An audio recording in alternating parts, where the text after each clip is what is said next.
पर विश्वास हो, ठीक है, और आस्था हमारी भगवान पर हो और श्रद्धा अपने काम पर हो। जो भी हम काम करें उसे बड़ी श्रद्धा से करें, मतलब श्रद्धा मीन्स बड़ी लगन से करें। तो हम जो भी काम करें बड़ी श्रद्धा, जैसे ये दास अनिरुद्ध, मैं अब जो काम करता हूँ, गैया चराता था तो मैं बड़ी श्रद्धा से गैया चराता था, भागवत सुनाता हूँ बड़ी श्रद्धा से भागवत सुनाता हूँ, प्रश्नोत्तरी करता हूँ बड़ी श्रद्धा से करता हूँ, क्योंकि मुझे लगता है कि मेरा ईमानदारी से किया गया कर्म ही मेरी भक्ति है, मेरी पूजा है। तो ये तीन अंतर हैं। संयोग के भरोसे ना रहिए, कोई संयोग नहीं होता, कर्म ही सब कुछ होता है। यदि आपने कर्म किया है, धर्म पूर्वक मेहनत की है, मन लगा के पढ़ा है, तो पढ़ा है, लिखा है, तो संयोग से परिणाम नहीं आएगा कि संयोग से 90 नंबर आ गए, संयोग से 80 नंबर नहीं, संयोग से 80 नंबर नहीं आते, आपकी मेहनत से 80, 90 और 100 नंबर आते हैं। आप जितना बढ़िया पढ़ोगे, जितना बढ़िया कर्म करोगे, जितना समय लगाओगे अपने कर्म में, पढ़ाई में, उतना अच्छा कार्य होगा। ये संयोग के चक्कर में ना पड़ो, इत्तेफाक नहीं होता कुछ भी, ठीक है, वो कभी ठीक है अलग विषय, तो सबको देना चाहिए पर उचित जवाब देना चाहिए। जरूरी नहीं है, देखो आपने हमें गाली दी तो जरूरी नहीं है कि हम गाली का जवाब गाली से दें, है ना।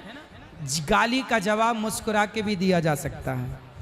जब आप गाली देने वाले के आगे मुस्कुराएंगे ना तो वो पानी पानी हो जाएगा। जरूरी छोड़ी है कि गाली को हम गाली से ही काटें, मुस्कुरा के भी काट सकते हैं। तो जरूरी नहीं है कि हम सामने वाले की तरह बने, अच्छा बनना है बस। नहीं, अगर मम्मी पापा पे बात आती है, पूरी बात बताओ, खुल के बताओ, फिर बात क्या। देखो कमियां तो हजार लोग, यहाँ कथा चल रही है इसमें भी लोग कमियां निकाल रहे हैं।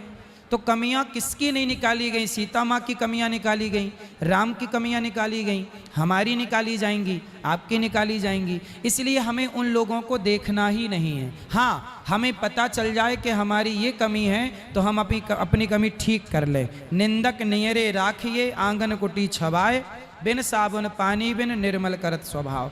मेरी कोई कमी है तो आप बताइए, मैं उसे सुधारूंगा, लेकिन आपकी कोई कमी बताए तो बुरा ना मानिए, कमी को ठीक करिए। तो अच्छा है ना, कोई आपकी कमी बता रहा है, सुधारने का मौका दे रहा है, सुधरने का अवसर मिले तो सुधर जाओ जी। मेरा दूसरा प्रश्न, हाँ। आत्मा क्या है? ईश्वर का अंश है। अंश। अब सुनो, आप एक हो ना? जी हाँ। लेकिन आपके सामने 10 दर्पण रख दिए जाएं तो आपका चित्र कितने दर्पण में दिखेगा? 10।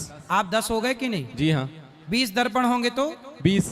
आप एक हैं, पर आपके प्रतिबिंब अनेक हो सकते हैं। जी हाँ। हो सकते हैं। हाँ हाँ। अच्छा, आपके सामने 1 लाख दर्पण हो तो आप 1 लाख दिखोगे कि नहीं? जी हाँ।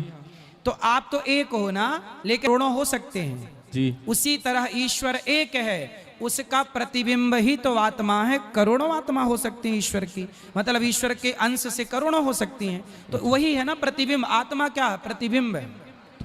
बिंब ईश्वर, प्रतिबिंब आत्मा। ठीक है, राधे राधे। चलो चश्मा वाले आएगा, आएगा मैया, रुको, सबके पास आएगा, गम खाओ। हेलो हेलो जी।